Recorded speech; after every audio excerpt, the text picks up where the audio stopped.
சமீபத்தில் படித்ததில் பிடிச்சது என்னை எப்போதோ வேண்டாம் என்று ஒதுக்கிவிட்டார்கள் என்று எனக்கு தெரிந்தும் இன்னும் ஒதுங்கி போகாமல் ஒட்டி கொண்டிருக்கிறேன்.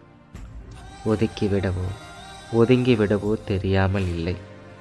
எனக்கு அவர்களிடம் போலியாக நடிக்க தெரியவில்லை. அதுதான் என் பலவீனமே. கவிஞர் இவனின் எழுத்துக்கள் வேல்ராஜ். இந்த மாதிரி பலகீனமான மனிதர்கள் உங்களை சுற்றி இருக்காங்களா?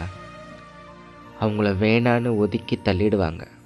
ஆனால் அவங்க நம்ம பாசம் வச்சுட்டோமே, நமக்கு ரொம்ப பிடிச்சவங்களாச்சே, நம்ம இருந்தால் அவங்க நல்லா இருப்பாங்க, அவங்களுக்கு தேவையான அறிவுரைகளை சொல்லி இல்லை அவங்கள பத்திரமா பார்த்துக்கலாம் அப்படின்னு அவங்க கூடயே ஒட்டிக்கிட்டு இருக்கக்கூடிய ஆளா நீங்கள்?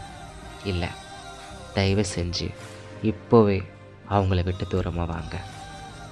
பலகீனமான மனிதனாக இருக்காதீங்க. உங்களை வேணான்னு சொல்லிட்டாங்களா, மிகப்பெரிய ஒரு கும்பிடு போட்டுட்டு நீங்கள் உங்கள் பாதையை நோக்கி போங்க. உங்களுக்கான மனிதர்கள் உங்கள் பாதையை வந்தடைவாங்க. நிச்சயமாக இந்த நண்பனோட வார்த்தையை நம்புங்க. பலகீனமாக இருக்காதீங்க. சரியா? How fragile